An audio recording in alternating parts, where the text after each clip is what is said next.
Mummy जी, आपको शर्म आनी चाहिए इस उम्र में ये सब करते हुए।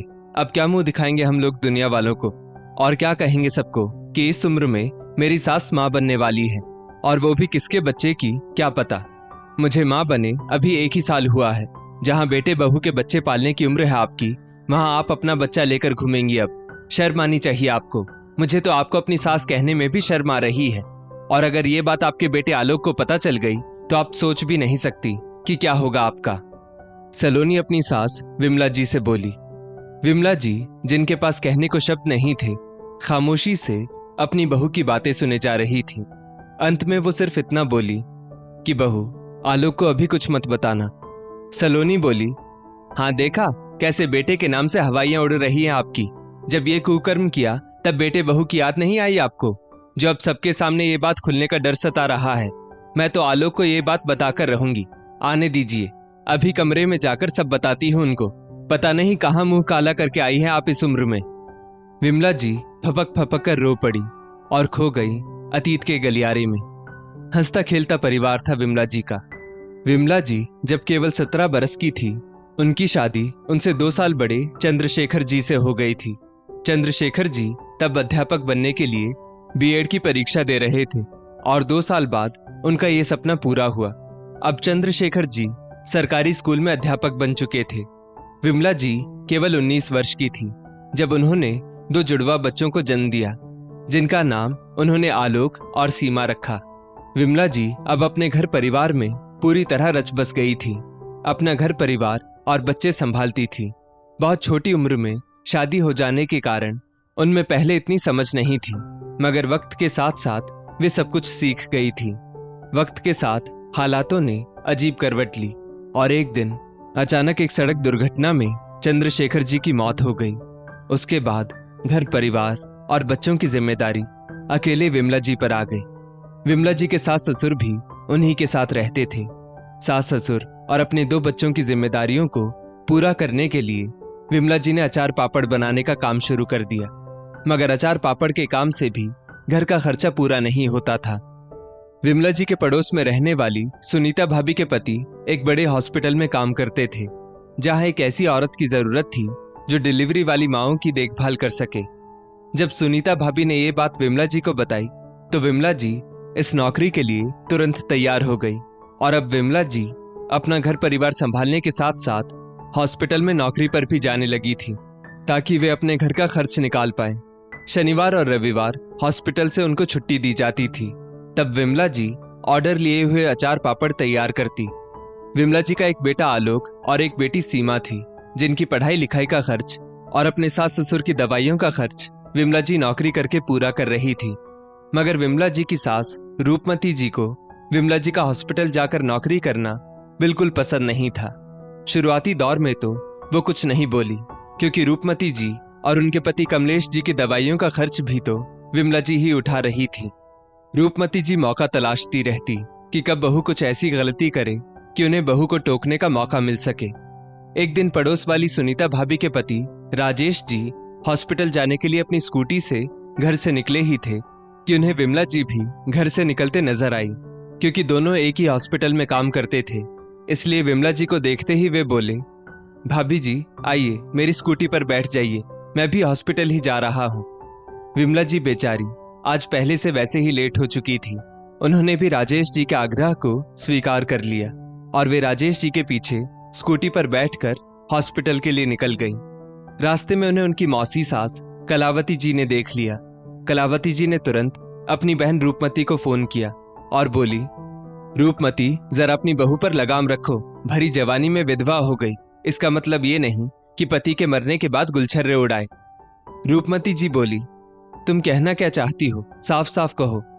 कलावती जी ने आंखों देखा हाल बयान कर दिया और बोली, आज मेरी तरह ना जाने कितने लोगों ने तुम्हारी बहू को पड़ोस वाले राजेश के साथ देखा होगा। इससे पहले की जग हंसाई हो, रोक लो उसे। आज शाम जब विमला जी नौकरी से वापस लौटी तो रूपमती जी गुस्से में बोली, शर्म नहीं आती तुम्हें, क्यों हमारी नाक कटवाने पर तुली हो। विमला जी बोली, माँ जी क्या हो गया, मैंने क्या किया।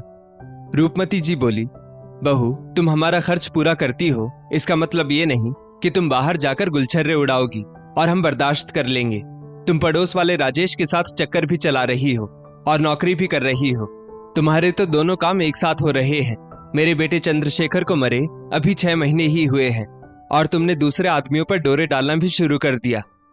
विमला जी बोली, माँ जी, ये कैसा संगीन आरोप लगा रही हैं आप मुझ पर? मैं ये नौकरी अपना घर परिवार चलाने के लिए कर रही हूँ, गुलछर्रे उड़ाने के लिए नहीं। आज राजेश जी मुझे रास्ते में मिल गए थे, वो हॉस्पिटल ही जा रहे थे, इसलिए मैं भी उनकी स्कूटी पर बैठकर चली गई थी। इसका अगर कोई गलत मतलब निकालेगा तो इसमें मेरी क्या गलती है? रूपमती जी बोली, गलती तो हमारी है बहू कि हम तुम्हें नौकरी करने दे रहे हैं। आज से तुम कोई नौकरी वोकरी पर नहीं जाओगी और घर पर ही रहकर काम करोगी। विमला जी बोली, घर पर रहकर आपकी दवाइयों का खर्च, बच्चों की पढ़ाई का खर्च कहां से लाऊंगी? वो सब मुझे नहीं पता। मैं बस इतना जानती हूँ कि हमारे घर की बहू बाहर जाकर नौकरी नहीं करेगी ताकि हमारा नाम खराब ना हो। विमला जी बोली, मैं आई हुई नौकरी ऐसे हाथ से नहीं जाने दे सकती माँ जी। मुझे मेरे बच्चों का खर्चा भी निकालना है, उनका भविष्य संवारना है। मैं ये नौकरी नहीं छोड़ सकती। और रूपमती जी से बगावत करके विमला जी ने अपनी नौकरी जारी रखी, जिस कारण अब सास बहू की बिल्कुल भी नहीं बनती थी। एक दिन अचानक रूपमती जी के पति कैलाश जी को दिल का दौरा पड़ गया और उन्हें तुरंत हॉस्पिटल में भर्ती कराना पड़ा। उनकी बाईपास सर्जरी हुई, जिसका पूरा खर्च कुल मिलाकर 3.5 लाख रुपए हुआ और तब ये सारा खर्च विमला जी ने उठाया। विमला जी ने अपनी नौकरी से और अचार पापड़ बेचकर जो भी पैसे जमा किए थे वो सारे उनके ससुर जी की बीमारी में खर्च हो गए। तब जाकर रूपमती जी को अपनी बहू विमला जी की कद्र हुई और उन्होंने विमला जी से माफी भी मांगी। रूपमती जी बोली, बहू मुझे माफ कर दो, मैंने तुम पर शक किया, जबकि अगर आज तुम ना होती तो तुम्हारे ससुर जी की जान भी ना बच पाती।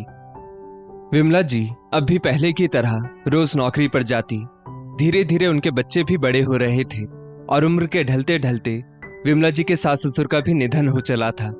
आलोक और सीमा भी पढ़ लिख कर नौकरी पर लग चुके थे, इसलिए अब उन्होंने विमला जी को घर पर रहकर आराम करने को कह दिया था। विमला जी भी इतने सालों की भागदौड़ करके थक चुकी थी, इसलिए उन्होंने भी अपने बच्चों की सलाह मान ली। अब सीमा के लिए अच्छे रिश्ते आने लगे थे। उन्हीं में से एक रिश्ता पसंद आ जाने पर सीमा का भी ब्याह हो गया। अब विमला जी आलोक को भी शादी के लिए मनाने लगी, क्योंकि आलोक अभी शादी नहीं करना चाहता था।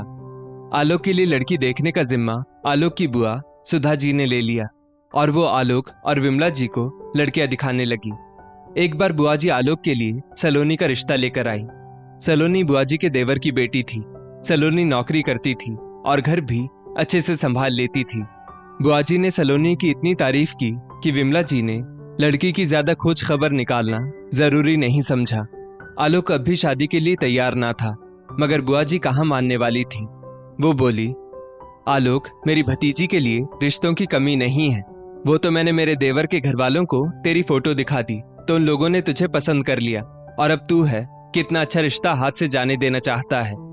वैसे तो कभी विमला जी और सुधा जी की कभी बनी नहीं थी, मगर आज सामने से सुधा जी इस रिश्ते के लिए इतना जोर दे रही थी कि विमला जी भी आलोक से बोली, आलोक बुआ जी सही कह रही है, लड़की पढ़ी लिखी और नौकरी करने वाली है, घर का कामकाज भी जानती है, और क्या चाहिए हमें।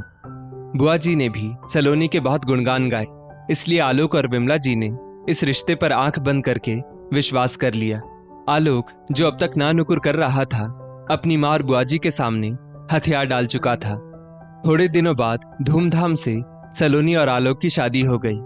शुरुआती दिन अच्छे से कट ही रहे थे कि आलोक बोला, सलोनी अब तुम्हें नौकरी वापस ज्वाइन करनी है तो तुम कर सकती हो।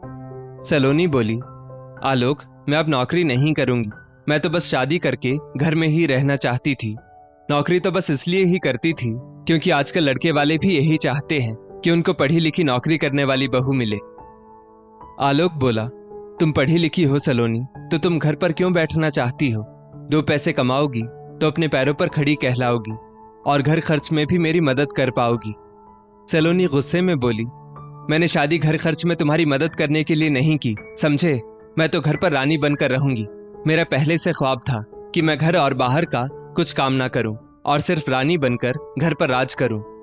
विमला जी भी बेटे बहू का संवाद सुन रही थी, क्योंकि आलोक और सलोनी की आवाज बहुत तेज आ रही थी। आलोक बोला, तुम कहना क्या चाहती हो? साफ साफ कहो, मैं कुछ समझ नहीं पा रहा हूँ। सलोनी बोली, यही कि घर का काम तो तुम्हारी माँ कर लेती है और बाहर नौकरी का काम तुम कर लेते हो। मैं तो रानी बनकर आराम करूंगी यहाँ। सलोनी की ये बचकानी बातें सुन आलोक हक्का बक्का रह गया। कुछ दिन तो उसने सोचा कि शायद सलोनी धीरे धीरे परिवार में रचने बसने लग जाएगी। अभी नई नई ही तो शादी हुई है। मगर ये क्या, जैसे जैसे दिन गुजर रहे थे सलोनी की ज्यादतियां भी बढ़ती जा रही थी। सलोनी घर का कुछ काम नहीं करती, यहाँ तक कि खाना खाकर अपनी थाली तक खुद से नहीं उठाती थी। विमला जी घर का सारा काम चुपचाप कर लेती, क्योंकि सलोनी गुस्से की बहुत तेज थी। एक बार विमला जी ने उससे सिर्फ इतना भर कहा था कि सलोनी, खाना खाकर अपनी थाली तो खुद उठा लिया करो। इस बात पर सलोनी ने इतना हंगामा किया था कि अब विमला जी उसे एक शब्द तक नहीं बोलती थी। हद तो तब हो गई जब रोज रात सलोनी आलोक से भी झगड़ा करती। कभी कहती उसे सोने का हार चाहिए, तो कभी कहती कल के कल मुझे घुमाने ले चलो। आलोक बेचारा अकेला घर खर्च निकालने वाला आदमी था। ऑफिस से आए दिन वो छुट्टी भी तो नहीं ले सकता था। वो सलोनी की हरकतों से तंग आने लगा था। मगर थोड़े ही दिनों में सलोनी ने खुशखबरी दी कि वो मां बनने वाली है। आलोक और विमला जी खुश हो गए और सोचने लगे कि शायद अब वक्त के साथ सलोनी भी सुधर जाए। मगर ऐसा कुछ नहीं हुआ। 9 महीने बाद सलोनी ने एक बेटी को जन्म दिया, मगर उसके व्यवहार में कोई बदलाव ना था। वो अभी आलोक और विमला जी की कोई इज्जत नहीं करती थी। एक दिन आलोक विमला जी से बोला, माँ, बुआजी ने हमसे ना जाने किस जन्म का बदला लिया है, जो उनकी ऐसी भतीजी को उन्होंने हमारे साथ मर दिया। विमला जी को भी मन में अब तक यही लग रहा था कि शायद उनकी ननद सुधा जी ने जानबूझकर इस झगड़ालू लड़की को हमारे माथे मढ़ दिया था। और लगना वाजिब भी था, क्योंकि सुधा जी ने विमला जी का आज तक कभी अच्छा नहीं चाहा था। हमेशा एक ननद वाला रौद्र रूप दिखाती थी सुधा जी। मगर इस बार ना जाने विमला जी कैसे उनकी बातों में आ गई। खैर, इसे ही अपनी किस्मत मान दोनों माँ बेटा जी रहे थे बस। वो कहते हैं ना, एक परेशानी जब आती है तो वो परेशानियों का पहाड़ लेकर आती है। अभी इन गमों से उभरे भी नहीं थे माँ बेटा कि आलोक को कैंसर जैसी बीमारी ने अपनी चपेट में ले लिया और वो बीमार रहने लगा। उसे अपनी नौकरी भी छोड़नी पड़ी। विमला जी पर तो जैसे दुखों का पहाड़ ही टूट पड़ा था। और सलोनी, वो भी पति की बीमारी से निराश हो गई थी। सलोनी अपनी बच्ची की देखरेख तो सही से कर नहीं पाती थी, और ऐसे में पति की इतनी बड़ी बीमारी का दुख, ऊपर से आलोक के इलाज के लिए लाखों रुपए का खर्च बताया था डॉक्टर ने, वो कैसे पूरा किया जाए, इसी बात की चिंता करती रहती दोनों सास बहू। आलोक की बीमारी के कारण सलोनी की भी अक्ल ठिकाने लग गई थी और उसने फैसला किया कि वो नौकरी फिर से ज्वाइन करेगी। मगर विमला जी बोली, सलोनी, तुम्हारे नौकरी ज्वाइन करने से सिर्फ घर खर्च निकलेगा। आलोक के इलाज के लिए पैसे कहाँ से आएंगे? और फिर मुन्नी भी तो तुम्हारे बिना कहाँ रहती है। सलोनी को भी सास की बात सही लगी, मगर अब क्या कर सकते थे। विमला जी और सलोनी ने मिलकर घर पर ही अचार पापड़ बनाने का काम चालू कर दिया, जो विमला जी पहले भी किया करती थी, ताकि सलोनी को भी बच्ची को छोड़कर नौकरी पर ना जाना पड़े। सास बहू मिलकर घर का काम, राशन पानी का इंतजाम और आलोक का ध्यान रखना सब कुछ एक साथ कर लेते थे। आलोक भी बहुत चिंता में डूबा रहता था, क्योंकि अब वो अपने घर परिवार में कुछ मदद नहीं कर पा रहा था। आज जब पापड़ बनाते वक्त विमला जी को इतनी उल्टियां और चक्कर आने लगे, तब सलोनी को पता चला कि उसकी सास प्रेग्नेंट है। और आज वो इसी बात पर विमला जी पर इतना चिल्लाकर चली गई थी। विमला जी अतीत से वर्तमान में लौटी और सलोनी के कमरे में जाकर बोली, बहू, मैं पहले जिस अस्पताल में काम करती थी, वहां प्रेग्नेंट लेडीज आती हैं, या वो लेडीज आती हैं जिनको बच्चा नहीं हो रहा होता है। मैं थोड़े दिन पहले उस अस्पताल में बड़े डॉक्टर से आलोक के इलाज के लिए पैसे मांगने गई थी, क्योंकि मेरी कम उम्र में ही शादी हो गई थी और मैं अभी भी ज्यादा बूढ़ी नहीं हुई हूँ। डॉक्टर ने मुझे बताया कि एक कपल परिवार सरोगसी से बच्चा चाहता है। अगर तुम उन्हें सरोगसी द्वारा बच्चा करके दोगी तो वो लोग तुम्हें इसके बदले में 4 लाख रुपए देने को तैयार हैं। मैंने डॉक्टर साहब से तुरंत हाँ कह दी, क्योंकि मुझे मेरे बेटे की जान बचानी है। आज जैसे ही मैं ये खबर डॉक्टर साहब को दूंगी, हमें 4 लाख रुपए मिल जाएंगे और मैं 9 महीने के लिए उन दंपति के बंगले में जाकर रहूंगी। तुम यहाँ लोगों से कह देना कि मैं थोड़े महीनों के लिए अपनी बहन के यहाँ रहने चली गई हूँ। इतना बोलते बोलते विमला जी सिर झुकाकर खड़ी हो गई। सासू माँ के मुंह से ये सारी बातें सुनकर सलोनी की आंखें भर आई थी। वो बोली, माँ मुझे माफ कर दो, मैंने आपके बारे में ना जाने कितना गलत गलत सोच लिया। एक तरफ आपको ग्लानि भाव हो रहा है और एक तरफ आपको अपने बेटे की जान भी बचानी है। आपने इतना बड़ा त्याग दिया है हमारे लिए और मैंने ना जाने गुस्से में आपको क्या क्या कह दिया। विमला जी भी रोने लगी और बोली, बहू, ईश्वर अगर एक रास्ता बंद करता है तो दूसरा रास्ता खोल भी देता है। अब यही रास्ता हमारी परेशानियों से उभरने में मदद करेगा। तुम आलोक को सारी सच्चाई बता देना और अब कुछ महीने तुम्हें आलोक को अकेले ही संभालना पड़ेगा। सलोनी ने भरी आंखों से सहमति जताई और लगभग एक सप्ताह बाद विमला जी उन दंपति के घर रहने चली गई। आस पड़ोस के लोगों को बताया गया कि वे अपनी बहन के घर रहने गई हुई है। सलोनी हर सप्ताह अपनी सास से मिलने उस बंगले पर जाती थी और उनका हालचाल लेकर आती। यहाँ आलोक की तबीयत में धीरे धीरे सुधार हो आया था और वो ऑफिस ना जाने के कारण घर से काम करने लगा था। आलोक अपनी माँ के प्रति नतमस्तक हो चुका था, जिसने अपने बेटे की जान बचाने के लिए किसी और जान को जन्म देने का फैसला किया था। 9 महीने बाद विमला जी ने एक बेटे को जन्म दिया और वो दंपति खुश हो गए। अच्छा इलाज मिलने से आलोक भी स्वस्थ हो चुका था और वो फिर से काम पर जाने लगा था। दुख के दिन अब गुजर चुके थे। सलोनी भी सुधर चुकी थी और अब वो अपनी सास की बहुत इज्जत करती थी, जिन्होंने अपने बेटे की जान बचाने के लिए इतना बड़ा कदम उठाया था। साथ साथ उसे अपने पति की अहमियत भी पता चल चुकी थी। दोस्तों, जो सच आंखों से देखा जाता है जरूरी नहीं कि वही हमेशा सच होता है। कुछ सच राज तले दबे होते हैं, इसलिए किसी को भी तुरंत जज ना करें, क्योंकि हमें नहीं पता होता कि सामने वाला किन हालातों से गुजर रहा होता है। इस स्टोरी को लेकर आपकी क्या राय है, नीचे कमेंट करके जरूर बताइएगा और ऐसी ही और भी बेहतरीन वीडियोस के लिए हमारा पेज जरूर फॉलो करें। धन्यवाद।